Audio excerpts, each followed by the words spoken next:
ማን ነው? ማን እና ብቻሽን ስታወሪ ነበር እንዴ? ሳይሆን ምን ያንተባትብሻል? ዞር በይልኝ እስኪ።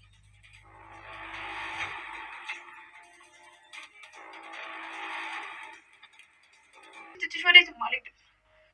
ሰላም እባክሽ ውሰጃት። እሺ በቃ እሺ እንሂድ ብለኝ። እናቴን ትቻት ወዴትም አልሄድም። ሁሉም ነገር የኔ ጥፋት ነው። እናቴ ምንም አላጠፋችም። ቃል ለብሌን ያለኝ ስሜት በጣም ይጨምራል። የግድ የሆነ ነገር ማድረግ አለብን። እናደርጋለን ሳምሻ፣ ትንሽ ጊዜ ብቻ ስጠኝ። እጅ ላይ ነው ጠብ ማደርግልህ እና ደግሞ ለነሷ ደግሞ ትበዛባታለህ። ደግሞ ቆንጆዬ ነህ። በዛ ላይ ወንዳ ወንድ አይደለም እሷን ብዙ ሰው መማረክ ትችላለህ። ሁሉም ሴት የሚፈልግ አይነት ወንድ።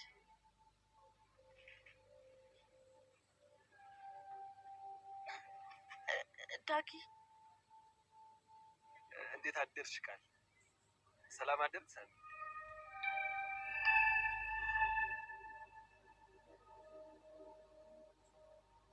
በነገራችን ላይ በጣም ታምራላችሁ። ቆንጆ ጥንድ ይወጣችኋል። እሱ ፈጣሪ ያለያችሁ።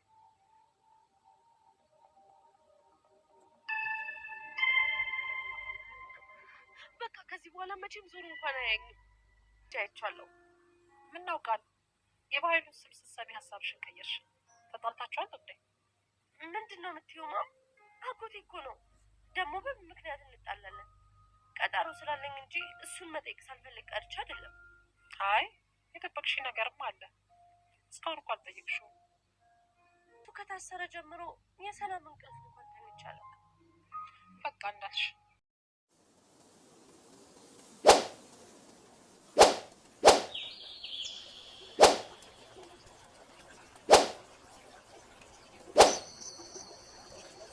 እንደሚታወቀው ብሌን ለሐቅ ቆማለሁ፣ እውነቱን አጋልጣለሁኝ በማለት አንድ የስልክ ጥሪ ወደ ፖሊስ ጣቢያ ጮኻ ነበረ። ያንን ፖሊስ ጣቢያ የጮኸው ስልክ ቁጥሯ ዛሬ ለእናቷ መታሰር እጅግ ትልቁን ሚና ተጫውቷል። ምክንያቱም ደግሞ ያሳደገቻትን እናቷን በገዛ እጇ በደወለችው ስልክ አሳልፋ ሰጣታለች። ይህን የሆነው ደግሞ ወይዘሪት ሰላም ባደረገችው ወንጀለኛ ናት ተብላ በነገሯት መሰረት ነው። ይህን የነገራት ሳሚ ነበረ። እዚህ ቤት ያሉት ሰዎች ነፍሰ ገዳይ ናቸው፣ እናትሽ ትሆናለች ተብላ የመጣችቷን ሴት ገድለዋታል፣ ሲቀብሯትም ቪዲዮ አለ በማለት ያሳወቃት ሲሆን ያንን ቅስፈታዊ ከሰማች በኋላ ስሜታዊ ሆና ሁሉን ነገር ወስናለች። ሰላምንም ቢሆን እያንጓጠጠች ስትመለከታትና እንዲሁም ደግሞ ሰላም እንደዚህ አይነት ሰው ናት እንዴ? እንዴት እንደዚህ ታደርጋለች? በማለት እጅግ በጣም ተናዳ ነበረ። ብሌን በሰዓቱ ላይ ያገኘችውን ሰው ሁሉ ስትቆጣ ነበረ። ዳግም ራሱ በጥፊ ተመቶ ዳግመኛ አጠገቤ እንዳትደርስ፣ አንተ ሰው አይደለህም፣ እንዴት እንደዚህ አይነት ነገር ትሰራለህ? እንዴት እንደዚህ ሰው ገላችኋል እንዴ? በቤት ውስጥ ምን እየተካሄደ ነው? በማለት ብሌን ላቀረበችው ጥያቄ ቆይ ላስረዳሽ ብሌንዬ፣ ቆይ ላስረዳሽ ቢላትም የእሱና የእሷን ፍቅር ወደ ኋላ ገፍታ ለአቋሟ እውነተኛና እንዲሁም ደግሞ ለሕግ ተገዥ መሆኗን ለማሳየት ሞክራ ነበረ። ክፍሏ ከገባች በኋላ በንዴትና በቁጭት ሆና ወደ ፖሊስ ጣቢያ የደወለችው ስልክ እጅግ በጣም ነገሮችን ቀይሯቸዋል። የተደወለበት ሲም ካርድ በመመልከት ያወጡትን ሴትዮን በመከታተል ወደ ብሌን አሳዳጊ እናት ሄደዋል። ይህ ብሌን አሳዳጊ እናት ምንም ነገር አላወቁም ነበር። በሰዓቱ የደረሰባቸው በሩን አንኳኩተው ፖሊሶች መሆናቸውንና በዚህ ቁጥር ወይም ደግሞ በዚህ ሲም ካርድ ስም የተመዘገቡት እርስዎ ነው፣ ይህ ቁጥር የእርስዎ ከሆነ ወደ ሕግ ቦታ እንሄዳለን። ምን ሊያመለክቱ ነበረ? ጥቆማ አለኝ ብላ ስለነበር ብሌን በዛ ምክንያት ነው እሳቸውን ወደ እስር ቤት የተወረወሩት። አሁን ላይ ብሌን ተጸጽታለች። ወደ ቤቷም ስትገባ ምንም አይነት ነገር የለም። ምክንያቷም እናቷ ሽሮዋን ሰርታ ቤቷን ሞቅ አድርጋ የምትጠብቃት የነበረችው ዛሬ ላይ የብሌን እናት ቤት በቃ ዝግት ብሎ ስታየው ሆድ ብሷት እያለቀሰች በነበረበት ሰዓት ላይ ዳግም ይመጣላታል። ዳግም መጥቶ እያባበላትና ይቅርታውን እንድትቀበለው ሲያደርጋት ለማማ ነበረ ይህችን ነገር ገዝቼላቸው የመጣው ሲመጡ ስጫቸው በማለት የገዛላቸውንና ቁጥጥር ያደረገላቸውን ነገር ለመስጠት ሲሞክር ነበረ። እሷም እያለቀሰች እንዲቀመጥ በልቅሶ ስታሳየው ከዛም በኋላ እቅፍ አድርጓት ነገሮችን ለማስተባበል እየሞከረች ነበረ። ግን ደግሞ እሷ እናቷ እንደታሰረች እና ጥፋቱም ደግሞ እሷ እንደሆነ ስሜታዊ ሆና እንዳደረገችው ትገልጽለታለች። እዛ ቅስበት ነበረ መድኃኒት ሊሰጣት ብሎ ወደ ቁምሳጥናቸው ጠጋ ሲል አንድ ፎቶ አየ። እናቱ ቤት ላይ ራሱ ቤት የተንጠለጠለ ወይም ደግሞ ሁልጊዜም እናቴ የት ነሽ? እፈልግሻለሁ፣ እወድሻለሁኝ፣ ግን ደግሞ መቼ ነው የምንገናኘው እያለ ሁሌም በህልምና በተስፋ የሚኖረው ዳግም አሁን ላይ የእናቱን ፎቶ እዛ ቤት አይቶታል። ግን ደግሞ ምንም ባልተፈጠረ ስሜቱን ዋጥ አድርጎ ለመውጣት ሞክሯል። ምክንያቱም ይህ ፎቶግራፍ የሚያመለክተው ብዙ ነገሮች አለ። እሱም ተመሳሳይ ድንገት መስሎት ሊሆን ይችላል።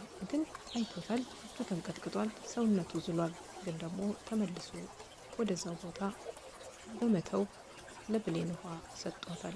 ብሌን ተቀብላ ውሃውን ከጠጣችን በኋላ ነገሮችን የምታይበት አንግል የተለየ ነው።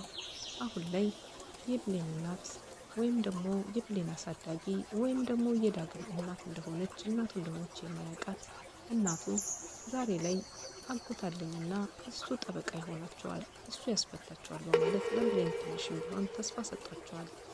ወይዘሮ አልማዝ ሞታለች ከተባለበት ቅጽበት ጀምሮ እንቅስቃሴዋን እያደረገች ያለችው መሀል አዲስ አበባ ላይ መሆኑንና እናንተ እጅሎች ናችሁ፣ ብር እፈልጋለሁ፣ አፋችሁን እንደዚህ የምታደርጉ ከሆነ አፋችሁን ማዘጊያ ብዙ ነገሮችን ማድረግ እችላለሁኝ፣ እናንተ ምንም አይነት ነገር የላችሁም በማለት ለብሌን እናት ሁሉንም ነገር አፍረጥታ እንደምትነግርና ብዙ እውነታ እንዳላት እንዳልሞተች በህይወት እንዳለች እንዲሁም ደግሞ ቃል የሰላም ልጅ አለመሆኗን እያንዳንዱ ነገር ፍንትው አድርጌ እናገራለሁኝ እመጣለሁኝ በማለት ለ2 ቀን ገደብ ብቻ ሰጥታለች።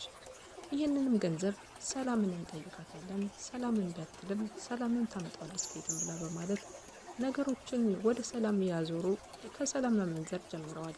ሰላም በልጇ የመጣባት ስለማትፈልግ ይህንን ስለተመለከቷት በኃይሉና እንዲሁም ደግሞ አሁን ላይ ብሌን የሰሩት ትልቁን ወንጀል ወደ ሰላም እያላከኩት ይገኛሉ። ሰላምን ከአእምሮ ማገገሚያ ሕክምና ከወጣች ጊዜ ጀምሮ በልጇ ላይ ያላት ነገር ትልቅ ነገር ነው። ምክንያቱም ልጇ ከምትታሰር ከምትታመም በልጇ ላይ አደጋ ከሚደርስባት እኔ ልጎዳላት፣ እኔ ገንዘቤ ልጥፋ በማለት የተጠየቀችውን 200 ሺህ ብር ለመስጠት ተስማምታለች።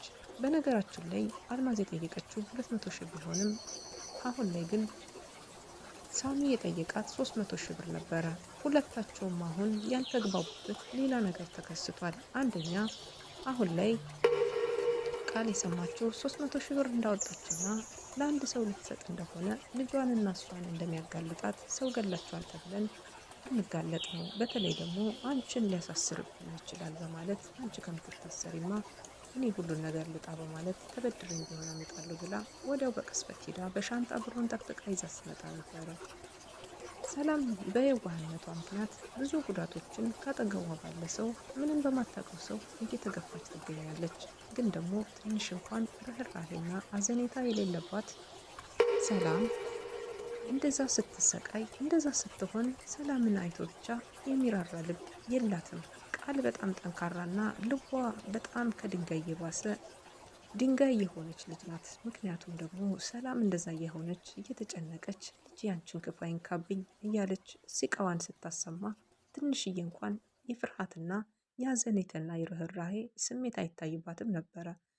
ሰላም ይሄ ሁሉ ነገር እየተደረገባት ያለው ባልወለደቻት ልጇ ነው።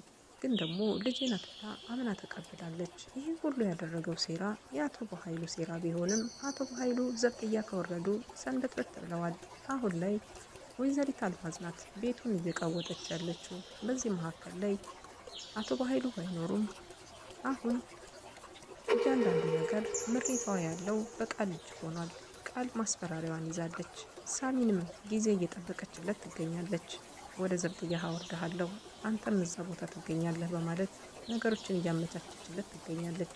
በኃይሉን እዛ የጣልኩት እኔ ነኝ፣ ቀጣዩ አንተ ነህ፣ እሱም ቢሆን የዋዛ አይደለምና አንቺንም አሳይሻለሁ በማለት እንግዲህ የሰረቁትን የጋራ ብር ሲከፋፈሉ ተፋፍረውበታል። አሁን ላይ ሳሚ ክዷታል። 200 ሺህ ብር ነበር የጠየኳት። ይኸው የሰጠችኝን ይዘሽ ሂጂ እና አስረክቢያት ለሴትዮዋ ወይዘሪት አልማዝ። እኔ በቃ ሲል አንተ ግን እንዴት 200 ብቻ ሰጠችህ እያለች ስትደጋግማ ስትጠይቀው ነበር። እዚሁ በዚሁ ትሸውደኛለህ፣ 300 ሺህ ተቀብለህ እንዴት 200 ሺህ ትለኛለህ በማለት እሷም ነገሩን ስታይና ስትመለከተው ከቆየች በኋላ በፌዝ ስታቅፈው አይተናታል። ይህን ደግሞ ለማድረግ የወሰነችው ወይም ደግሞ ያሰበችው አዲስ ታሪክ አለ ማለት ነው። አልማዝም ገንዘቧን ተቀብላ ሄዳለች። ይሄ ገንዘብ ግን ከውስጡ ላይ ማናቸውም ከፍተው ያዩት ሰዎች የሉም። ቃልም ብትሆን ገንዘቡ ስትቀበል አልከፈረችውም ወይም ደግሞ በአይኗ አላየችውም። ሻንጣውን ብቻ ተቀብላ ከሳሚ ቀጥታ ሄዳለች። አልማዝም ብትሆን ከዛችኛዋም ስትቀበል ማንም ከፍቶ ገንዘቡን ያየ የለም። ግን ደግሞ ውስጡ ላይ ምን እንዳለው አይታወቅም። ሳሚ አንድ ሴራ አስቦባቸው ሊሆን ይችላል። ምክንያቱም ደግሞ እሱም የዋዛ አይደለምና ብልጥ ሆነው የሚታዩትን ሰዎች ቀድሞ መጣል ይወዳል።